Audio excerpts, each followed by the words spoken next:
Op o tempo, Aruba está para de diversificação de economia e nós identificar algum tempo atrás acaba com indústria de fintech tem potencial grande para Aruba e agora nós começamos a pensar como nós vai implementar essa aqui, como nós vai chegar na criar setor novo e na final de vamos pôr sondeio nós chega na Nações Unidas, o departamento ECLAC que é parte da Nações Unidas que está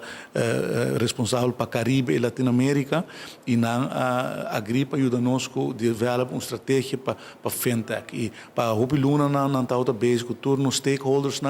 revisando nosso sistema legislativo, nosso manejo, sistema de belasting, sistema de connectivity, lijnen de comunicação e basari tudo o trabalho e tudo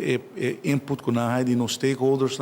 na preparar 4 reports e onde nanta uma recomendação, uma série de recomendações que a Aruba não está implementar se nós quer realmente criar um setor financeiro tecnológico na Aruba e nós decidimos agora para largar esse trabalho aqui e dor que ela terminar, me vejo está bom para informar o parlamento de aqui como parte de criar drag flag entre parlamentares explicam que o fintech significa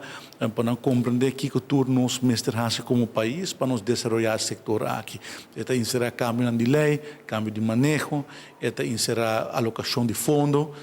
e mesmo com o tempo que a Aruba desenvolver turismo como pilar econômico, está algo que o gente mestra unidade a participar para haver nos portem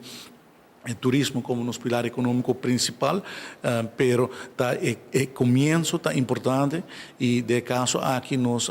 queremos pôr um fundamento sólido de la Nações Unidas preparar isso aqui para nós e o governo de Holanda agregar de quadro de lançamento que não vai ajudar nós seguir implementar isso aqui. Então agora que nós aqui com mesmo suceder, pero para por isso aqui ele toma o tempo, o effort e fundo e de que a Holanda agregar que não vai ajudar nós que sei está de preparação é um trabalho importante é um trabalho muito complicado é um tópico sumamente complicado pero nós espera que o effort aqui nós por atrair nos local nos rubianos profissional que por exemplo a Holanda América que está estudando a que quizás a desenvolver certos skills, que tem conhecimento para vir back a Aruba e ajuda a criar produto tecnológico financeiro que pode exportar para outro país, criando assim ingresso novo e oportunidade econômico novo para nós jovens.